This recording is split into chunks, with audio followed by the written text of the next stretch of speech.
Ministers, Excellencies, ladies and gentlemen, it is a big privilege for me to be here in Prague today, I'd say at Central Europe's most renowned security conference. This is my first public address since I was elected to lead the European Commission for a second mandate. And I think there is no better place than being here and give the first speech after this election.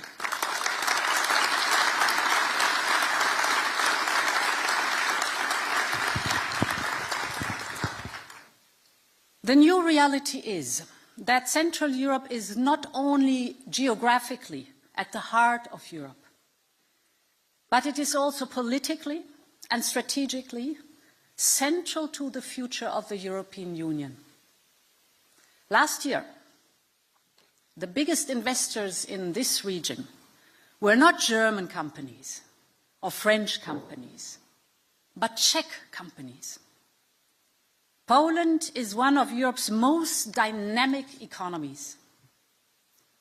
Resilience of most Central European countries in the face of Russia's war of aggression in Ukraine was and is remarkable. So when we talk about competitiveness, I think Europe's West has a lot to learn from Europe's East.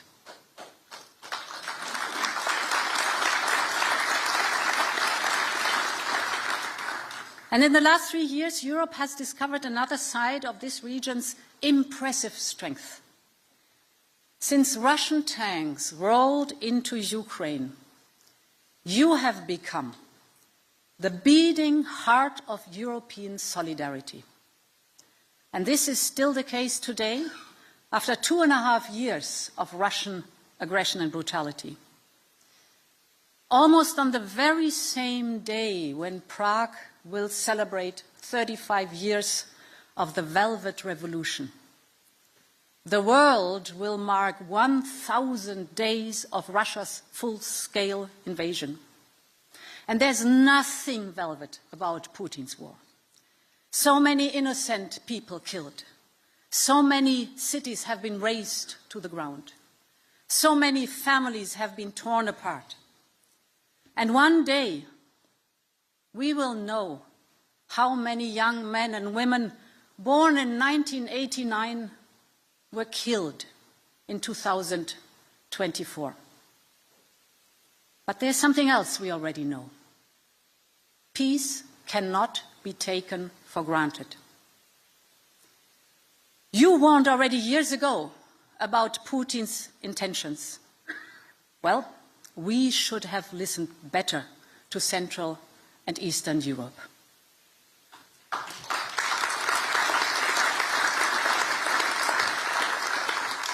And ladies and gentlemen, today some politicians inside our union and even in this part of Europe are muddying the waters of our conversation about Ukraine. They blame the war not on the invader, but on the invaded, not on Putin's lust for power, but on Ukraine's thirst for freedom. So I want to ask them, would you ever blame Hungarians for the Soviet invasion of 1956? Would you ever blame Czechs for the Soviet repression of 1968?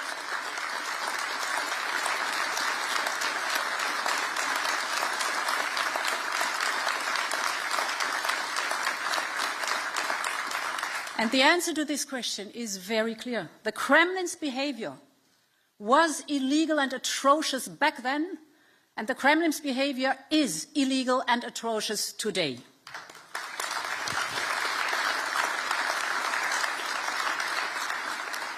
We Europeans have many different histories. We speak many different languages. But in no language, peace is synonymous with surrender. In no language, sovereignty is synonymous with occupation. So those who argue to stop support for Ukraine do not argue for peace, They argue for appeasement and subjugation of Ukraine.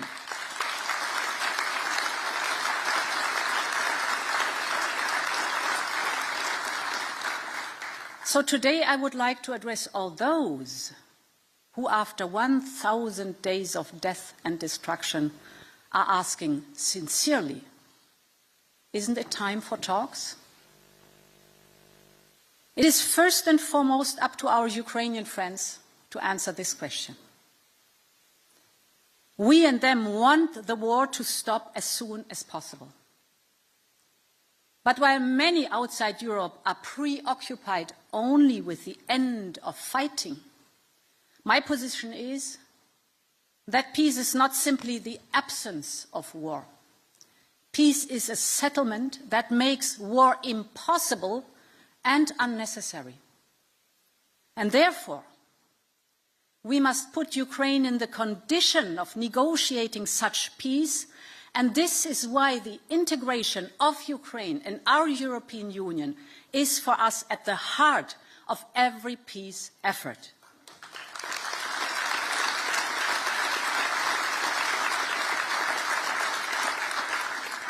If we want true peace, we must fundamentally rethink the foundation of Europe's security architecture. Russia's invasion has been an eye-opener for Europe. What lies in ruins are not only Ukrainian cities, but also many of our basic security assumptions. For decades, many said that economic interdependence was the ultimate source of security. And you know all that Europe was buying Russian gas, and this was supposed to be the guarantee that Moscow would never start a new war on the old continent. This was an illusion. Putin has traded his country's prosperity for his own imperial ambitions. And our own dependency on Russia has become an asset in Putin's hands. What was believed to be a source of security was, in fact, a source of vulnerability. And as Russia started to move its troops towards the border of Ukraine, it also turned off the gas tap to blackmail Europe. We all remember the shock and the horror when the full-scale invasion of Ukraine began, but also the fear of blackouts in Europe. These fears have never materialized. Why that? Europe got the support of all our partners immediately. The United States, for example, immediately stepped up the LNG deliveries. Norway increased the pipeline gas deliveries. But we also helped ourselves. We built new infrastructure. We bought energy together to have a strong market power. We brought prices down and under control. They are still too high, but we brought them down quite a bit. But most importantly, we have worked on a structural response to this crisis. We invested massively in renewable energy, and we are investing in the fuels of the future, like, for example, clean hydrogen. And the result speaks for itself. In the first half of this year, 50% of all our electricity generation came from renewables. Wind and solar generated more electricity than all fossil fuels combined. Putin's attempt to blackmail our union has not only utterly failed, actually, he triggered the boost of European homegrown renewable energy that makes us independent. And we've learned our lesson. When we speak about our energy, we have to produce our own energy, more renewables, more nuclear, more efficiency. When we speak about our technologies, semiconductors and artificial intelligence, we have to design our own European solutions. So for me, innovation and competitiveness are not only an essential part of our future prosperity, but they are also an essential and crucial part of our long-term security. And there's also a second lesson we have learned. Europe has overcome its long-standing unwillingness to spend enough on its own defense. And I'm here coming to the point of our transatlantic cooperation. I cannot overemphasize the importance of the US support for Ukraine since the start of this war. Once again, America has stood up for the freedom of all Europeans. And I feel deep gratitude for this, but also a deep responsibility. Protecting Europe is first and foremost Europe's duty. And while NATO must remain the center of our collective defense, we need a much stronger European pillar. We Europeans need to have the means to defend and protect ourselves and to deter any possible adversaries. So since the start of the war, we have already made unprecedented progress.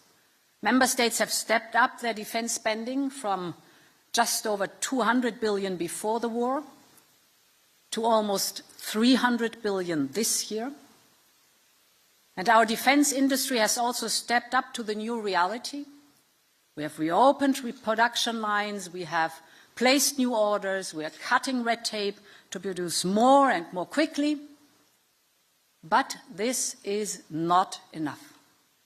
The reality is that even if Europeans take the current security threats seriously, it will take time and massive investment to restructure our defense industries.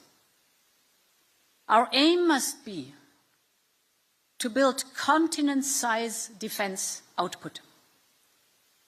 And Central Europe is very well positioned to be one of the drivers and one of the great beneficiaries of this new push for the European defense sector. And here, ladies and gentlemen, the challenge is for small countries and small companies to learn to think big, really big. We must have in mind a systemic overhaul of Europe's defense. And this is why I will appoint a full-fledged defense commissioner in the next Commission. This is Europe's strategic responsibility.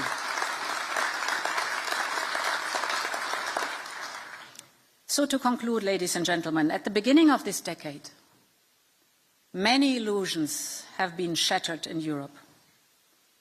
The illusion that peace was achieved once and for all. The illusion that prosperity might matter more to Putin than his delusional dreams of empire. The illusion that Europe was doing enough on security, be it economically or militarily. Today, we cannot afford any more illusions. The second half of this decade will be high risk. The war against Ukraine and the conflict in the Middle East have put geopolitics in flux. Tensions are also running high in the Far East. We are facing climate change with, for example, desertification of whole regions. We Europeans must be on guard. We must refocus our attention on the security dimension of everything we do. We must think about our union as intrinsically a security project. And Central Europe has a crucial role to play. And this is why I'm so happy to be here at GLOBSEC today, because you must be at the heart of European security. You must be at the heart of our union's future. I count on you. Thank you very much, and long live Europe. Ladies and gentlemen, let's give another massive round of applause for President of the European Commission, Ursula von der Leyen. Let me just say one thing about Madam President. Years ago, when she was Minister of Defense, I had the privilege of interviewing her here at GLOBSEC when it was in Bratislava. And the forward-looking nature and the clarity of her words then have not diminished at all. I just want to say thank you again. Great to see you. Thank you so much.